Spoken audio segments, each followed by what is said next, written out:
What is going on, people? We are back to our regular Sunday morning content. We'll see if we can actually stick to this time date for the next installment in the fall movie series. Like I said, we're this time of year, it's a smorgasbord of things. We get our Oscar movies, we get some of the last minute couple of blockbusters, and just based off of how this past week is going, not yet, Sean, just based off of how this past week went with Dumb Money, and now this week, screw it, I'm just gonna get to it. I am joined once again by Luke of Luke Reviews and Sean of Math Teacher Movies, two people who have become permanent staples. There we go, got it that time. Two people who have become permanent staples of the Talkin TV podcast, Talkin TV family, and we are here to talk about the next film from Gareth Edwards, who has become a director that has certainly earned a reputation for himself in these last couple of years with his latest, and I cannot emphasize this enough, original big budget science fiction film, The Creator. Sean, Luke, you guys ready to do this?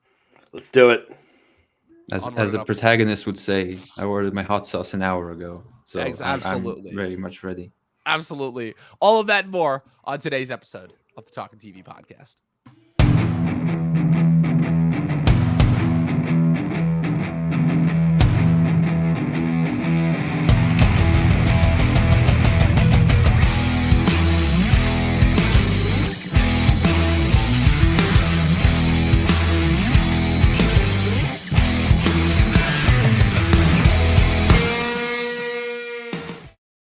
What is going on, people? Happy Sunday morning. We are officially into October now. We are into the last 3 months of the year, quarter four of 2023. This is, again, we are post-strike. The WGA strike has officially been wrapped as of this past Sunday. Deal, they are currently working on striking up a deal with SAG right now, so things are getting immediately back into production because they've got a whole slew of movies that they need to get out next year. We are into the fall TV season. We just got the premiere of The Boys' final spinoff, Gen V. We've got The Continental out on Peacock. Invincible is premiering in a month. Loki season 2 is right around the corner. Ahsoka is just about to wrap up. And so we're into that point of the year, people. We're into spooky season. People are starting their horror trends, their horror watches. Luke, you and I were talking before the show about how this year's horror watch was going to be Final Destination for you. I can't wait for you to discover the many ups and downs that come with that horror franchise, along with so many others. Apparently, people are going nuts about Saw X over this past weekend as far as being the first good Saw movie in God only knows how long it's been. I just after sitting through all 11 or 12 or 13 or however many entries I had to sit through with Halloween 2 years ago, I'm like, yeah, the idea of sitting through another long horror franchise just unfortunately does not excite me. Put it this way, I watched all 5 Scream movies earlier this year, and I felt like I wanted to gouge my eyes out afterwards because of how just repetitive that franchise got. But we are not here to talk about that today. So, as we know, and as all three of us already know, an unfortunate victim of the strikes was that Dune 2, our much beloved, our much anticipated Dune 2, was delayed from November until March of next year.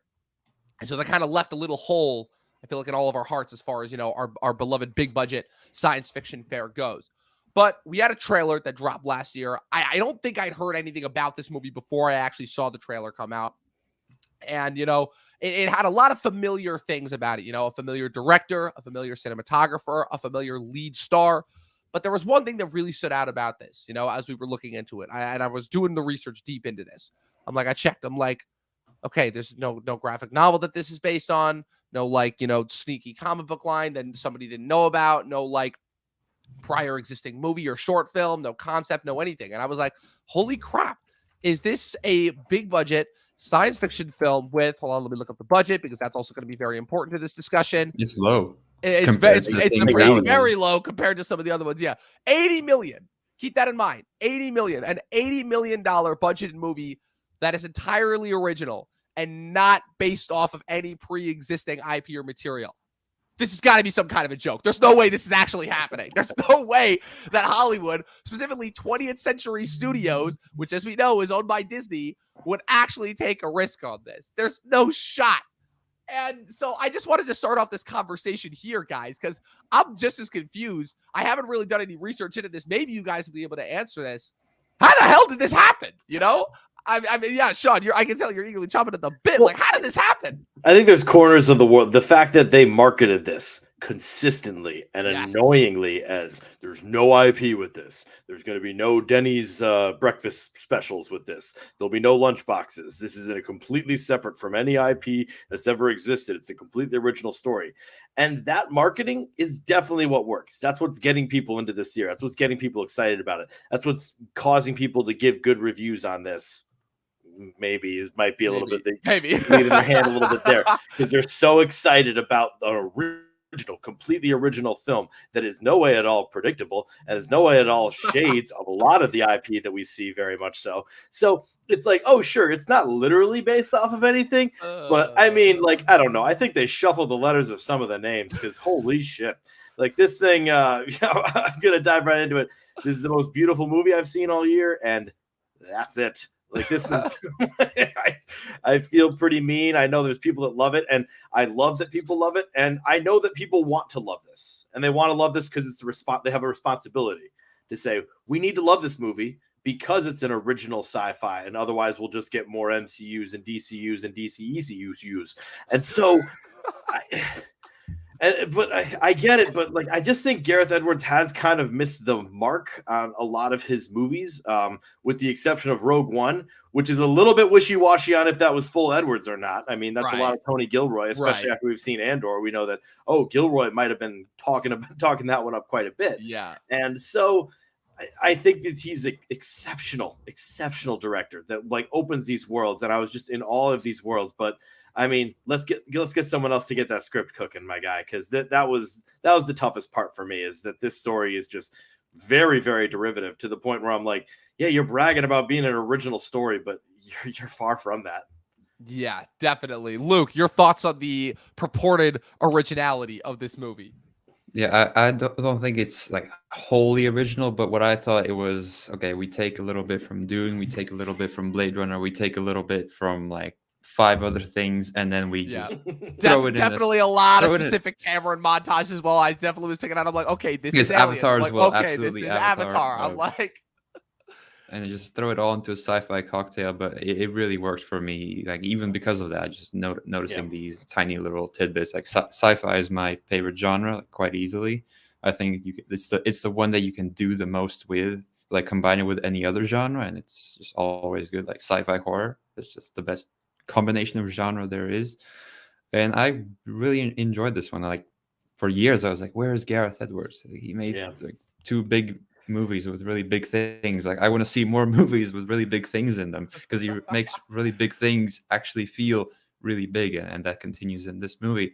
And we'll talk about the big thing that I really liked. But no, I had a really good time with it. I was into the story. I'm not saying it's anything groundbreaking. It's just cool.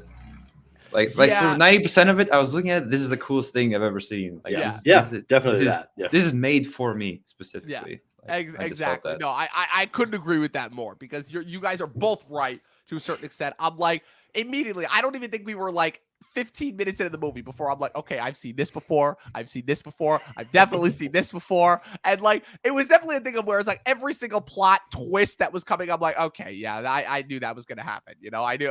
So I definitely tend to agree that the purported originality of this was definitely a little bit hyped up by the marketing, for sure. But hey, as far as I'm concerned, that's the marketing's job. You know, I don't exactly get as angry at that as I used to. But that being said, I definitely think there's a thing that, like, you know, people need to take into consideration, as once again in my never-ending quest to make people understand like the difference between like movie marketing versus what is the actual case with certain of these things, which is where it's like, look, no movie that is not based on IP is going to be truly original. You know, the idea of something that is truly original that nobody has ever seen, but we've talked about this to death, the idea of there really only being about 8 to 10 different story ideas that can actually be trademarked up, and the fact that everyone is supposed to at least put their own original stamp on it, and that's what makes it, you know, that's what continues the idea of originality. But in this instance, like I said, both of you are right. There are 1.5 million things that we see in this movie that we have seen in other things before. I think the thing that separates this from others is, like you said, the fact that Gareth Edwards, you know, regardless of what you think of his scripts and his stories, for sure, they have problems, they have holes.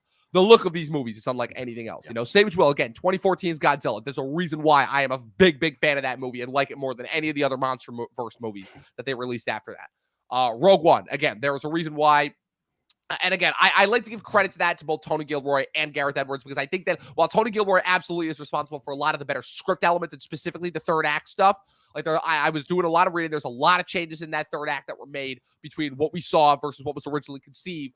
Obviously, even going back to the trailers, but again, the look of that movie, it's probably the best looking Star Wars movie that's ever been made, and I think that goes for this movie as well, and again, I have to, this to be, everyone's emphasizing the originality. I have to emphasize this. $80 million. $80 million budget. And it's already like one of, if not the best looking movie of the year. Like, I don't think I don't think that we can emphasize that enough, So he definitely, in terms of like creating worlds that we can truly get like lost in and get invigorated in, where just every single little detail, is really engaging. I think that he definitely deserves credit for that. As far as the influences go, yeah, I'm looking at them right there. Apocalypse Now, Baraka, Blade Man, Akira, The Hit, E.T., Paper Moon. The list goes on and on and on and on. And that is all totally fine. Truly, like, the best artists do steal. And I love seeing, like, I love watching Everything Ever All at Once. Tarantino's like, he's doing Wong Kar-wai. He's doing Wong Kar-wai right now. It's great. Yeah. And so, like, I'm all for, like, that kind of stuff. I think it's when it really affects the absolute mechanisms of the story. And so, therefore, I can call the I can call the predictability of them. And I am a very dumb movie viewer. Like, I might be smart after I watch it, but when I'm in the movie, I'm right there with you. Sean. No, if I'm calling a twist, that's bad. That's bad, because I do not call twists. I'm always fooled by them. And so these ones, I just kind of called the like baselines of them. And there's quite a few of them that just feel so right there, right for the picking. And I'm like, okay, I can't deal with these. And I feel like I've come out of the gates pretty down on this movie. I feel bad about that, because I want this movie to succeed. I want this movie to be seen in theaters, and it should, with some of the, like, it's one of the most beautiful. It's right now my top pick for visual effects. And I see a world where this wins best visual effects, especially with that modest budget. I think with that modest budget, sometimes that's the kind of movie that wins visual effects. And with Dune out, I mean, I think that this is going to win it, and it deserves to win it. And I hope it does. There's interesting things explored. But, I'm not loving that in our time, like, everyone's like, this is a movie for our time. And I'm like, it definitely isn't, because in this, the robots end up being the good guys. Right. And right now, we're kind of on a different track in terms of the creativity in Hollywood. So I'm seeing a lot of people on strike probably seeing that, robots are good guys, and it gets a little bit iffy. There's a little bit of a fog of war in here, which, while I enjoyed, that creates complexity. I love complexity. That complexity never really connects by the end. And I'm going to be a father in a couple of months. And there's a one scene where the little robot kid puts his head on his shoulder. And that's what causes John David Washington to finally change his mind.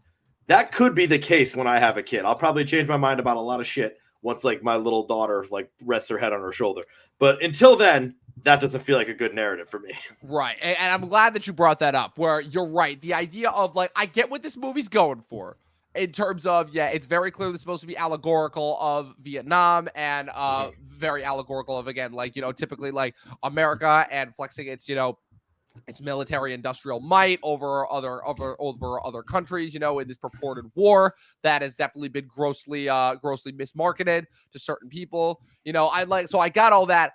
But I do tend to agree. The idea of them purporting and building up the robots and the AI as the good guys, and where you have the Ken Watanabe character who just randomly says in the third act is like, oh yeah, the explosion that happened on Ground Zero at LA, that wasn't that wasn't even us. It was a human coding error, and now they've just got this emphasis. And I'm like, I see where this is going thematically. But I do think it is a little bit problematic where this movie was pitching it as like, okay, this is the war against AI. But I pretty quickly figured it out. It's like, oh, the AI is going to be the good guy by the end of this. I have a feeling, and I don't know how I feel about Hollywood pushing that narrative, especially since kind of the tides have kind of turned on that sort of thing, Yeah, because we're talking about man is the greatest of monster, and I mean, true, absolutely true. Like, but again, at this point, we've seen it before. I mean, I like that there was no good guys in war. Like the True. robots did some bad shit. The other people did some bad shit, and so like I kind of dug that there was this like war makes everyone monstrous, and so that was sort of a refreshing take to see in something like where there's this kind of sci-fi. But I think my issue is all this stuff talking. If people are listening to this and they're like, "Who cares? It's robots fighting. It's entertaining. Robots fighting," and I'm like, yeah.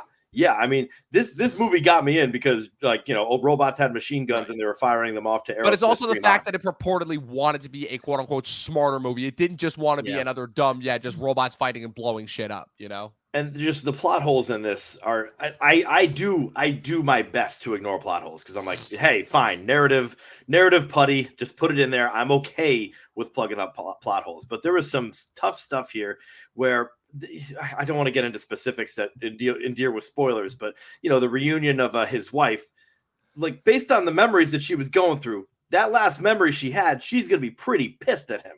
Yeah. And so instead they reunite on the and they kind of just conveniently overlook that. They run towards each other. Meanwhile, I think she's ready. Like, as the ship's blowing up around them, it's like, yeah, okay. Like, you got me blown up. I don't know. And once again, but I feel like a good comeback. But I feel like a good comeback that he would have had is like, yes, I did get you blown up, but you became the robot messiah. So, like, from a bed. But still. Oh God. Oh man, Luke, what are your thoughts? What do you have to weigh in on these? Yeah, I think maybe some of the messages on the AI are maybe you could have worked on those a little bit. I guess it's more like if we have to embrace AI or otherwise it'll just turn on us or something. Like it's here, it's now. We have to deal with it. We made it. We have to deal with it now. So, and you know, just because you made it, now you have to blow it up. It's typical Hollywood stuff. But I want to mention something. A theory my friend proposed about the nuke in LA is that the government did that to start the war on AI, which we might have to ask Gareth Edwards that. The government would never. When have they risked millions of lives to further an agenda? Oh, come on, never. We're right on the up and up. Not the U.S. government specifically. They don't introduce several different diseases and drugs to try to wipe out minority communities. Absolutely not. Never. We would never do anything like that. Oh, but boy.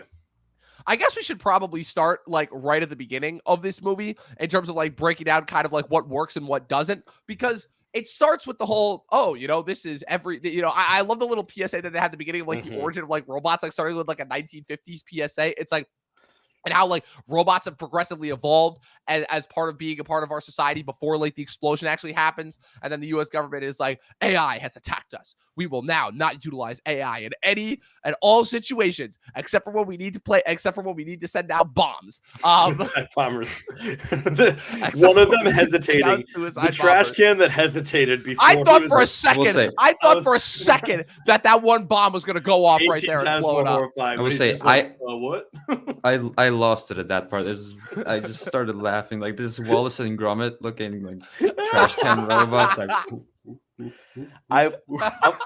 I'm gonna go with you. I adored the beginning of this movie. The beginning is really like good. My best part. It's just like, it starts off with the like the world of tomorrow, like cinescope, where they're just lovely, like they're just serving us breakfast. Then all of a sudden they start to actually work a little bit better than they can. And I love how too conveniently that like the bomb goes off like right when the robots are acting like as a form of like martial law. And they definitely just upgraded and they upgraded, and then the bomb goes, and then it's like dark, and then it's just like kind of like you could see that they're probably meeting in some kind of bunker. At the State of the Union meeting is a bunker, and we look at the guy talking, who I don't know if he's the president or not, but he's in a military uniform, and that always goes well. So I think that but it's assuming this guy's now taking control, and so he's all about that. Right. So from there, like we got the exposition we needed, we understood what was going on, and I loved that introduction a lot. That was like Really it's a bummer that was the best part, but and then we get into the main character, which is we're a couple of years into the war. The bulk of this movie primarily takes place in Southeast Asia, very conveniently so, which is the part of the world that has continued to embrace AI. And I love how they make it a point of too. It's like, remember, this is not a war against humanity, but for the humans that are teamed up with AI. And it's like, okay, like we get it, but what's it called? But then we're introduced to our main character, and I don't know if this is just going to be like a recurring trend with characters that John David Washington plays, from the protagonist and to Sergeant Joshua Taylor. And I'm just like, okay, that's definitely been the name of a main character that we've seen in other things before. Sean, you Like, look I like know a you're guy really called Josh upset. Taylor. I'm in There a you group go. chat with him. There you go. You're ruining my Some point. of the extras in this movie that were robots wrote that name, Joshua Taylor. And it's the typical thing of where it's like, oh, he's in love with the enemy and he's crossed enemy lines. But is he? As he's revealed to be an undercover U.S. agent trying to find the main AI source that is funding all of it. It's termed Nirmata. And, and of course, it unfortunately goes wrongly. There's a strike that comes in too soon. He's forced to, his wife, portrayed by Gemma Chan, discovers that he's an undercover agent. And then there's bombs that go off and blow things up. And of course he survived. Also, I wanted to start an immediate drinking game with this, where it's like I wanted to take a shot every time somebody got caught in a shockwave of an explosion and survived. Like, so many times just knocked over. So many times, and it's like, how many? It's like the once, future. it's like They got a vaccine. They're not in the explosion. They're not in the explosion. Yeah, so but they just got hit by the shockwave. They just got hit by a lot of rocks at a high speed and debris. And if anything I've learned from movies, you just have to jump before the shockwave hits you, and you'll be fine. It's like a small tidal pool wave. It was like the next step up from X-Men Origins. Instead of just walking away right into the camera from the shockwave, you have to jump up and get caught in it, and you'll be absolutely fine. It was something where it's like there was a few moments of this, and I just kept on going, "Oh, Shockwave, he's good." After the first scene, of course, I was like, "Oh yeah, Shockwave, he's good." So every single time that happened, I'm like doing the math, and I'm like, the kid is like kind of far away from the explosion, so I look at him and I'm like, "Yeah, no, just a Shockwave, he's good." Okay, let's get into the trashing and/or defending of John David Washington here, because he's not good in this movie. No. And I'm someone that actually gives him a lot. I thought he was great in Tenet. I thought he was great in Ballers. I think he has a lot of talent. I thought fantastic in Black Klansman. Fantastic in Black Klansman. And everyone's saying like, wow, he's performing really bad here. And he is, but let's look at really what he's been given as a character. And there is nothing. It's a really generic. It's a generic character arc where it's like, okay, he's lost the one thing that is emotionally fulfilling, so now he's a hollow shell, and now he has to go on a mission where he's trying to reclaim what was once his, and along the way he's going to find that hole in his heart, which is of course in the form of his son, which it's like, okay, like we've like I didn't call that from the first minute that the kid. I called that from the first minute of the trailer. I mean, what is it? Our greatest weapon is a child. This has we have just seen a kid. This, we have seen this a lot, and so even in the trailer, which I was still excited for this movie, but it's like the greatest weapon is innocence. I'm like, oh fuck off, god damn it, not again. Oh god. And like I've watched iterations of movies all the time and I enjoy them. I think that by the end of this one, when they're working together on the giant floating weapon, which is conveniently called USS Nomad. Gee, where have I heard that before? Nomad, that's exactly okay. Yeah, I remember it was something. So with Nomad, and I remember just being like, I'm not too interested in this. This is the third act. I'm supposed to be excited. I'm supposed to be suspenseful. Like, and I'm someone that yes, I'm coming off as quite the snob in this whole show, but I can just watch things like go boom and be invested in characters here, and I just wasn't really invested in anyone in this whole situation. I mean, it just that was the part that got me. Is the action was great until then, and I love the wartime action scenes that we get here, which is really, really good shit. This is some great wartime stuff that we're seeing, some solid wartime violence, and that's the stuff that made me jump. And definitely the violence in this movie was shocking, to say the least. It's not grotesque, but it'll just be a boat's just chilling there, and then that boat explodes right in front of you, and a leg doesn't come flying at you, but still that jumps you, that gets you going. And so that was I got that an hour earlier in Saw. Yeah, exactly, dude. This with Saw probably works out very nicely. It's a good companion. I watched Saw, and then 10 minutes later, I was in the creator. So oh my god. And I was even telling Luke earlier, I'm like, wow, the fact that Saw X is probably going to win this weekend over The Creator, that says something about. That says something that horror will win against anything. I mean, that's if there was a horror movie released during Barbenheimer, the horror movie would have gotten in front. It's true. Like, it's just true. the horror movies just win now. But that's also pretending that Oppenheimer wasn't horrifying enough to begin with. I guess Oppenheimer is our horror movie of that. Yes, too, yeah. in some capacity, yeah. But I will say, it feels like we've been dogpiling on this movie a lot, and to a certain extent, we have. But I do want to talk about some of the good things about this. Like we talked about the visuals, we talked about the wartime sequences, which are unbelievable. The fact that obviously again they were able to make this movie look this good off of, again, I reiterate, an $80 million budget. Marvel, DC, Star Wars, take fucking notes, please, in terms of constantly complaining about why your movies are losing money. But I will say that while the beginning of this movie and the first half is a little bit rough and a little bit predictable for sure, I will say that like there was something about it once we got into like the last bits of sequences. It was like you guys have been saying, it was reminiscent of a lot of things that I've seen before, which is like, they're bouncing around, they're going from location to location, they're losing characters, they're losing people left and right and all that. Particularly, I thought the sequence when he does finally reunite with Maya, or in this case, Nirmata, what's it called? And you finally like get to see him see what it is that he's been going for the whole time. And you get this like I don't know, like the emotional catharsis of this movie, it kind of did hit me. Predictable as it got, it did kind of really affect me. Once he did realize the kid was, what was modeled after what would have been his son or daughter, and the fact that it's like, I always love like the race against time elements, with the spaceship, with the spaceship and all that. Like, and even though, again, I kind of figured I'm like, oh, he's not making it out of this one alive. Again, there was something about it that really hit me, that really, really hit home. And like, I don't know if I'm just being a sucker right now, but listen, there were beats there where I'm like sitting at those beats, kind of with my arms folded, being like, okay, I get it. It didn't get into me, but they were doing the beats properly. They were there. I personally, I think at that point I just had such a stone wall up on this movie that I couldn't get to them, but I appreciated them. I did. Yeah.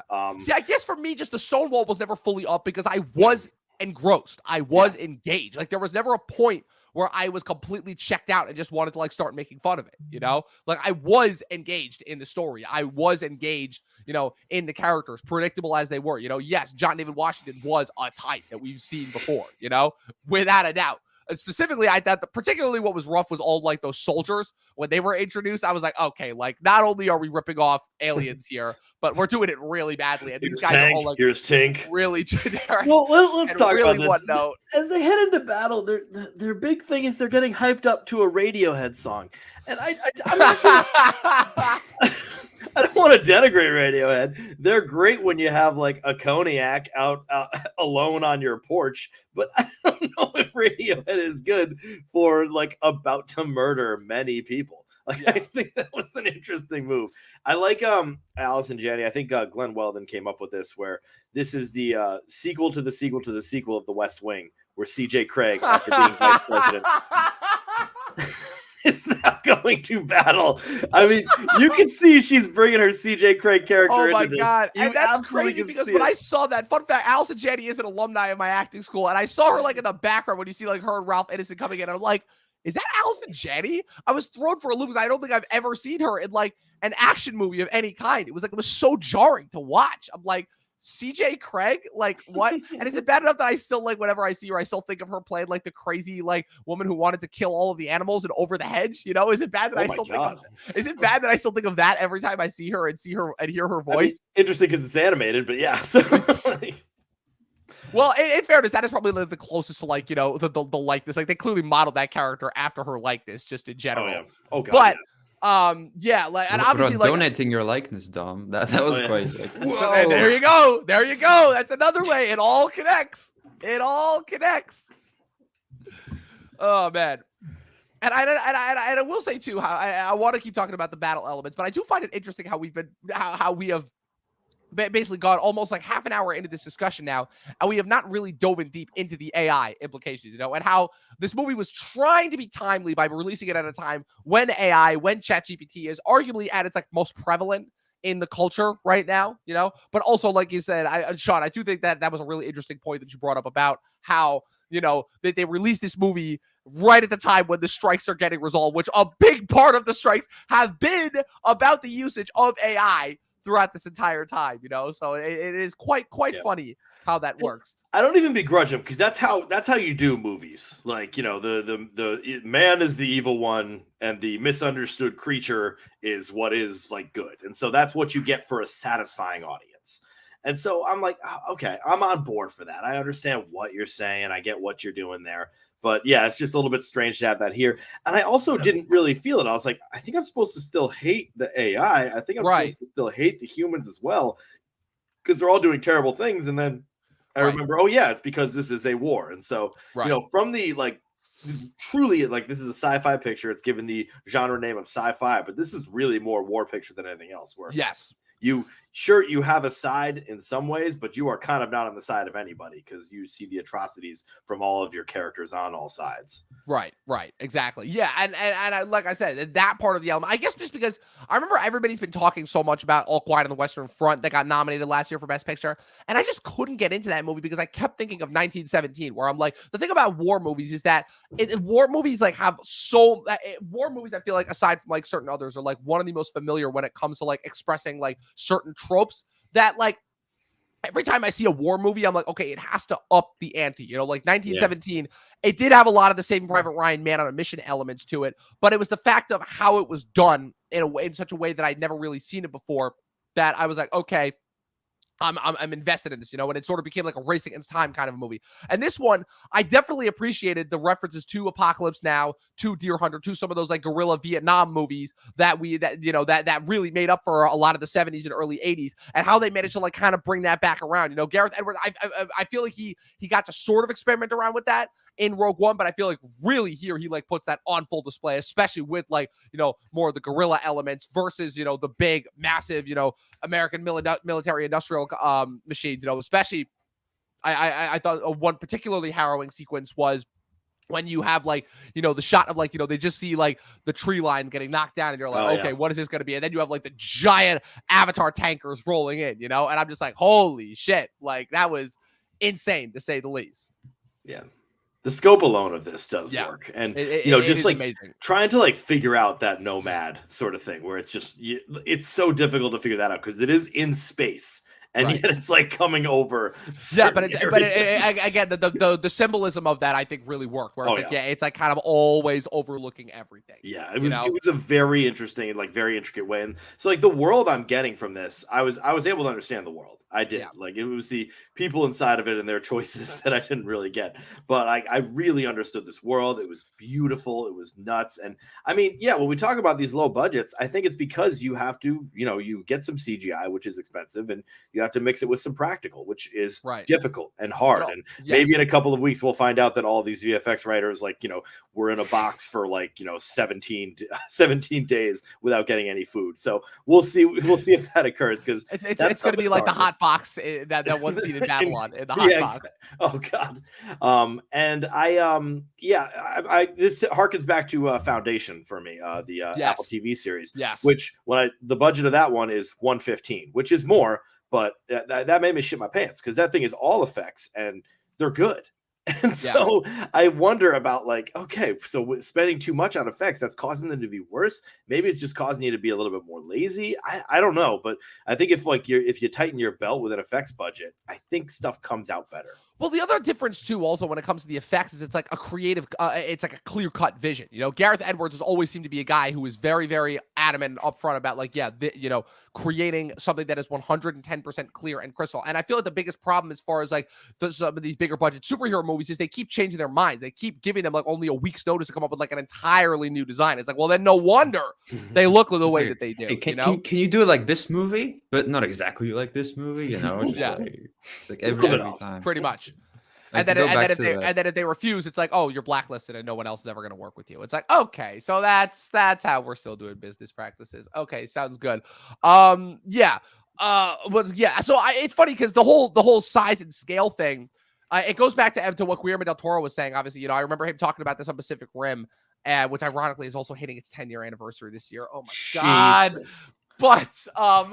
But I remember him saying, it's like, if you want to make something feel like grand and epic, you have to really emphasize the size and the scope of it. And again, say what you will about Pacific Rim, but those Jaegers and those monsters felt enormous, and I feel that's also what they did, like certain later Transformers movies missed that. Say what you will about the Michael Bay movies, Luke. I was about to bring up the Michael Bay movies. Yes, point go I for wanted it. to Go make. for it. I'm setting you up for it then. Go for it. But before I get to that, to mention the lower budgets force people to be more creative. Like Dune is like 120, I think, right ish. So and that movie looks just spectacular as well. So less budgets make more constraints, so you just have to be creative. And to go back to to my Transformers comparison, like the best visual effects is when you mix practical and visual. So they went on location. You can clearly tell that they were in some Asian mountains and landscapes, and it's very beautiful. And then you put like a big building in the background, and it just makes it feel more real. You got your Chappie like robots. Yes. Which definitely. Which they're not like the main focus, so they just really blended into the world well. I guess maybe that's just a testament to the improvement of CGI, how you can just get a robot in there and just place him. But still, and just to go back to the Gareth Edwards thing, he makes scale feel really good. Like he made the Death Star actually feel big and not just like a thing in space, and it's not next to anything. So we can't compare anything. Of course, they blow up the Death Star in this movie as well. Sorry, Nomad. Although I will say, every time Nomad showed up on screen, it was like, yes, super cool thing in space. Yes. And then like, the scanning thing it does, it's intimidating in that way when it's just scanning over. Yeah. So that's and Transformers did that as well. Transformers, they filmed it as well. They blew up a bus and then they put Optimus Prime in later. So just things like that. Yeah, practical. But the whole thing is, it's like, again, you want to emphasize the size of these things because that's the only way that you're actually going to make it feel real. And again, there was never a part of this movie where I felt like it was small, again, just like the size of these buildings, it seemingly like went up above the clouds, and just, again, just like, I love those beautiful drone tracking shots, just always emphasizing the scenery. You would have like the ultra wide shots of the boats going away from like the massive thing. And whenever the missiles came down from Nomad and blew something up, like you really feel, and even the size of those missiles, oh my God. Like, and even on Nomad, in order to emphasize the size of it, all the people going through all those various different fields, they're like, this world just felt so rich and so lived in. And I constantly have to emphasize this because it's the fact of, this is the stuff that's going to tell Hollywood to keep making movies like this, regardless of everyone's kind of like individual critiques or nitpicks. Oh, this reminded them of this and this and this, honestly, I will take 15 more movies like this over another fucking decade of generic like schlock based off of IP that just makes me groan, Like, I'd rather something be like, okay, at the very least, this isn't a character that I have some familiarity with. This isn't like a world that I have some familiarity with. Like in terms of like artists stealing, I'll take something that I recognize but don't directly know versus something that I directly know and already have some sort of a pre-existing relationship with. I totally get that and understand it, but I think what they did here was just they were so excited about this being a completely original, completely new and creative idea that they didn't really focus too much on the substance of it. And I think that when we have those IPs, some of like the people that work on these IPs, other IPs, they're all over the place, but some of them, they really do sit down and they think about the plan with all of those characters. And so while it might be annoying, that we see Captain America in a fifth movie, we they do a lot of work with that Captain America character in that one movie. Then if Endgame happened, and there's been others, but oh yeah, but Endgame was the last one, of course. Endgame was it. Endgame was it. There is aside from Guardians 3 and maybe No Way Home, there is no MCU post. Pretty much, Endgame is my Game of Thrones season 6. It's like, hey, cool, stop there. Listen. I know everybody shits on season 7, but I love season 7. I love the first half of season 7. Season 7. I love all of season 7. Season 7 was great because it was just kind of like, season 7 was the best summer blockbuster that I got of summer of 2017. Season 6 was great. Season 6 was great. Season 7's pretty good. Season 7's pretty good. Then, like, as season 8 begins, I'm like, wait, was season 7? Like, where are we? Oh boy. So I mean, I'm just saying that, yeah, like pretty much, like you could do the IP right. I mean, I think about Andor is technically IP, and that is some of the best Star Wars stuff I've ever seen. Now, granted, like about 17 people watched it. So like, because it's just like, Star Wars, but just talking doesn't really sell the way you really hope Hey, it it had a does. couple of Prison Break and heist Do you- sequences. Do you want to not see lightsabers or the Force? Like, check out Andor. We talk space politics, and so like I get that was pretty much. You didn't like about the prequels. We're gonna really go hard on that. There was all vegetables with Andor, but it just was the greatest thing in the world. But vegetables are good for you. I will admit that. Yeah, there we good go. vegetables. And then good seasoning on those vegetables. With this one, all I saw was you just see cotton that extra candy. little bit of seasoning. And then with the creator, there was pretty much just cotton candy the whole time, which once again, quite delicious. Enjoyed it quite a bit. Like enjoyed the sugar, but I had diarrhea after because it just didn't. Like I just remember being like, because I was rooting for this movie so hard, like everyone else is, and everyone giving it a good review are feeling reached because we have that original story here. But I think the wrong lessons were learned by Hollywood on this one, where it's just like, cool original story. What, cool Hollywood learning the wrong lessons from a movie? No, that What? never happened. Barbie? What? Uno More movie? more of IP based on toys? No. Yes, exactly. I mean, hey, if they keep on making those creative, then cool. Although I will say, Daniel Kaluuya's Barney movie in the style of an A24 horror movie. I don't know. I have an issue with that, and I might be invested in that. Here's my issue: it's not an A24. It's not an A24 movie. It's in the style of an A24 movie. Style of an A24 They're going to try movie. to copy an A24 movie. Yes, we know that's going to be pure dog. My hope is that it's one of those so bad it's good situations. That's my hope. It's when I heard style of A24, like if I heard A24 producing the movie, I'm like, okay, style of A24, fuck no, absolutely not.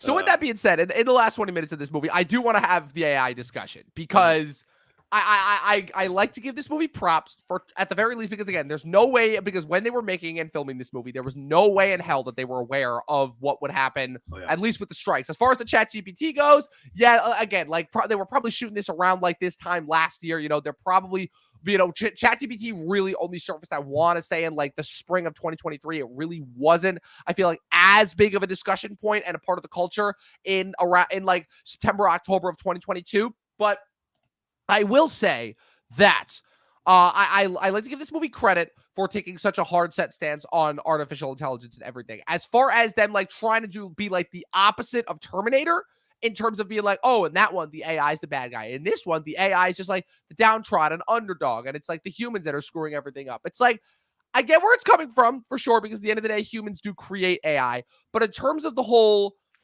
trying to do a twist on the next stage in evolution, supplanting the original, but it not being violent and it just trying to survive. I mean, I like it. I like that it's like different, but I don't know, like many other things in this movie, if it was handled correctly, So I just wanted to get your guys' thoughts on that. My thoughts are educated batch of Nomad was pretty, so movie good. No, I don't want to be mean to people. That's me. That's exactly what I thought. I feel like this entire podcast has just been like Sean Loki roasting Luke without even realizing it. Listen, I gave this movie a C. It's a pretty average movie, okay? But Nomad was cool. So I'm a simple man. I see cool spaceship, I'm happy. Hey, that stuff did get me, I'm telling you. Well, to actually give a more educated answer, everything just felt muddled.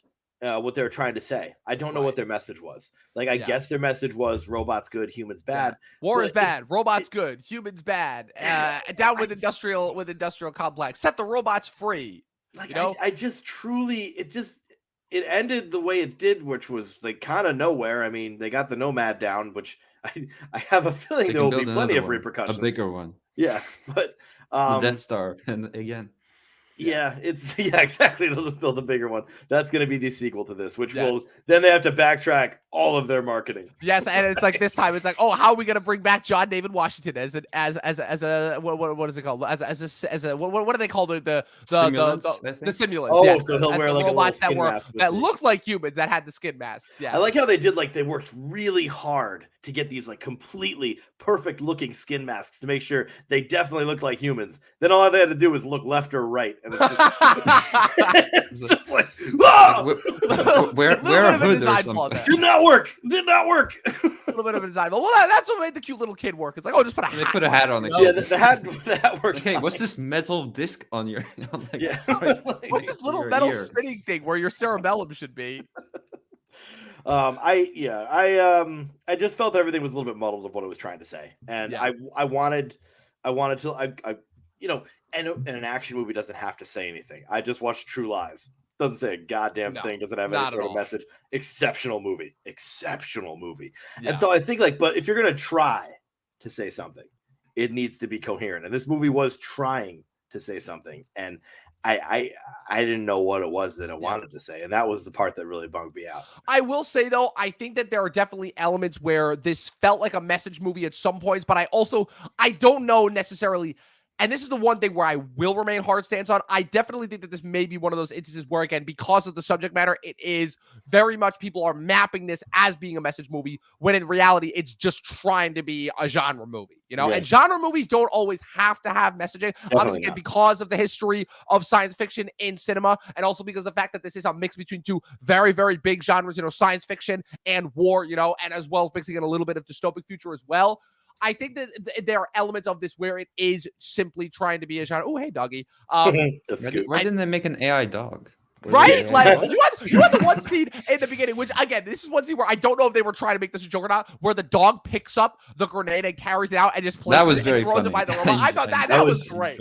So there are two moments in this, in like the first hour, where I'm like, a dog's about to fucking die. Right, and I'm like, I can't do this, man. Like, you can't do this to me. And I think neither time the dog died, so right on. But oh boy, that was not okay for me. I was like, please don't let these dogs die. Hollywood has at least learned the rules there, which is it's like, we cannot kill dogs. We cannot kill dogs. And if we do, it's got to be a Wes Anderson movie where it's basically like a cartoon, or if they do, it's a John Wick, and a whole lot of people are about to die as a result. Or good old Yorgos Lanthimos. Exactly. We will see that once Poor Things comes out. But sorry guys, I'm still recovering from being sick, as my congested voice and tone has probably not told you. But so I think that's kind of where I'm torn right now, is because you're right. If this is trying to be a message movie, then yes, I'm totally with you 100%, Sean. There are definitely a lot of points where this is really muddled. But if this is just trying to be a genre action war movie, then I don't know. This may be another one of those situations that I hate. I hate saying this, but this may be another situation where people are reading into it a little bit too much. And I can listen. I am the last person that likes saying that. I despise saying that, because I call people out all the time, specifically when they try to justify shitty animated movies and be like, oh, it's just for kids. What did you expect? It's like an entire decade of Pixar and good Disney and DreamWorks says otherwise, says that not all animation has to be dumb. It's just that people don't. It's just that Illumination and Minions have become the trademark for what they market to kids now. And let's face it, if this movie was more simple, I'd be on board with all of this. Right. But they were trying to put something in there and trying to say something in there, and the emotional turn for John David Washington, I did not buy. And it's not because of David Washington's acting, it's because that character all of a sudden hated the kid, thought he was an it, and then all of a sudden loves the kid. And if it's the one moment where the kid puts his arm on the shoulder, I'm like, maybe in reality, maybe he was he was controlling like the robot, because they established pretty early on that he has a multiple amputee, right? He's got a robot leg and he's got a robot arm, so maybe he was doing his little his controlling thing too, because that's the other thing too, is that the kid was basically robot Jesus, where he could control all machines. But I am kind of a little sad that there wasn't a point where he just went full on Magneto and started wrecking shop with the machines. But at the same time, I'm also glad, because it made it slightly more realistic. Yeah, I get that he was young, so I guess he couldn't use his full machine powers. But I feel like you just drive by the Nomad and I don't know, you could probably do damage to half of it. Yeah, just do a quick damage to half of it. I mean, the guy took down the border. I mean, the dude could probably do a little bit more for the whole situation. But instead, they all had to run through different parts of the machine, and it's fine, because that creates the suspense. Okay, cool. But why did John David Washington have to be the one to get called in to kill the kid robot? like a part of me says that Yeah, it could have been anybody could have anyone. done that, and so they brought him in, and that fucked Or, everything up for them. or would it not have been more interesting if instead of doing that dumb thing where every time there's a shock blast wave, he gets like thrown out? What if they showed him dying in the beginning, where he dies in that blast, and then we're following a simulant of him for the rest of the movie, and he has to reconnoiter with the fact of it's like, okay, am I this killing machine for the U.S. government, or am I, actually have a soul of my own, as he like is embedded in with the rest of the Sims and the robots, and has to like deal with the idea of like maybe betraying his own kind and all that. Yeah, for Would a that brief not have been moment, more I interesting? thought there's gonna be a twist. He's been AI the whole time, but then Right. like maybe like a third into the movie, I thought, it's probably not gonna happen. Yeah. No, the But, twists were when they kept on mentioning the robot daddy's name, and it turned out to be robot mommy, and I'm Yeah. like, I saw that coming a mile away, and then I'm like, Yeah. this kid is gonna be the kid that they had and stuff, like, or they Yeah. were gonna have. Come on, what are we doing here? Like, Yeah, exactly. Also, I did want to point this out because we've been referring to the kid as he the entire time, but the actress's name that plays it is Madeline Una Voiles. So I think it's because of the cut hair, but I believe that is supposed to be a little girl. it is a little girl. They mentioned a little girl throughout the entire movie. Yeah, I keep on like I have to pause myself. No, It's just the it's hair. because of the shaved It's the head. hair. That's what Yeah, it is. that's It's the shaved head. Yes, But yeah, that is it. So with that being said, people, final thoughts and star ratings on The Creator. Luke, I want to start with you this time. I wish I could have gone out of the movie thinking about like some deep AI message. Like, I'm not asking this movie to be Oppenheimer, but after that, I was like deep in thought. But me, I love a fun romp, and I was there going out thinking about all the cool cars with the spinning wheels, the Nomad, of course, and the the garbage can bomb man. The garbage can bomb man was great. Yeah. So I really enjoyed it. So I'm giving it a 4.5 out of 5 right now. It's my, what is it? I think it's my number 5 of the year. Nice. Yeah, number 5 of the year. Nice. Sean, your final thoughts and star ratings. Final thoughts. I think I pretty much said everything, and as a whole, it feels like I'm negative. The visuals make up for a lot of the crap that I don't like. So, like I said, go see it in a theater. You won't be satisfied by the story. Some of you have considered you do not care, so that's fine. I think the story does help something like this, though, and I understand that I'm here to see robots fighting. I understand that I'm here to see cool spaceships, and that it accomplished its mission there. But the movie wanted more out of me, and I just couldn't give that. And so with that, I'm giving it a 3 out of 5 stars. For the visual stuff is great, but Gareth Edwards, find yourself another writer. Get the writer. He was the writer. He was the writer, and also it's him and Chris Weitz, who also wrote Rogue One. So. I want him with uncredited rewrites from Tony Gilroy. I want him to have the writer of Brian Duffield, who just wrote and directed "No One Will Save You." That movie that got like a little bit of hype on when it dropped. And then I think I'll watch that tomorrow. He's done that. He's done Spontaneous, and so he does stuff where it's like it's weird, it's sci-fi, it's goofy. And then also, there is a message, and no, you're not beating your head over a message on these kind of things. You're not like it's just that there's something there nice that if you want to like reach over to the box of that message, you can. If you don't, though, you can just watch high schoolers blow up spontaneously combust all movie, and that's fun too. So that sounds great. My final thoughts. I think I'm somewhere in between you guys, where I see you guys. I see where both of you guys are coming from, Sean. I recognize all of the plot holes and predictable twists and everything. And again, it is in line with the rest of Gareth Edwards' movies, where again, it's not necessarily as deep as it could be, but at the same time, I recognize it for the genre that it is. And I enjoyed the visuals. I enjoyed the look. I enjoyed that I was able to engross myself in a world fully and just able to kind of like go along for the ride. And for when this movie needed to hit emotionally, specifically near the end, it hit me for sure. I enjoyed my time with this one. I really did. This one felt like right outside my top 10. I'm giving this one 4 out of 5 stars for sure. I really, really enjoyed my time with this one. Contrary to what we may have been, this is probably going to go down in our canon from 2023 as being the most confusing podcast that we have done so far this year. But I started it on such a low point. I completely blame myself. Well, listen, put it this way. When you start low, you only have up to go. So that's kind of where we're wrapping up. Luke, Sean, thank you guys once again for coming on. What's it called? Where could the good people follow you on the interwebs? Starting with Sean. So I am on Math Teacher Movies on Instagram, and I hated Twitter before it was cool, so I never had a Twitter. But yeah, Math Teacher Movies on Instagram, and then also the Guy at the Movies podcast comes out every week, probably around Monday. Where our schedules have been a little bit poopy lately, but Guy at the Movies podcast, where we go to get into some fun movie opinions and a bunch of fun movie news. Which now there'll be some movie news after the strike has ended. Yes, thank God. And Sean, I think you were forgetting one thing. It's not Twitter anymore. It's X with the emphasis behind the vocal tones. I think the problem is that now there's like an X-Men logo, like that's like a promotion for, and it looks just like the X. And it's like it's not helping. It's not helping. It's anyone. not good. Yeah, Luke, where can the good people follow you on the interwebs? They can follow me at Look Reviews on Instagram and sometimes YouTube, which my top 10 of the year is starting to take shape. I can visualize it, so I have to do that video. I promise myself I will do that. Or you can find me on here more often than not, it seems.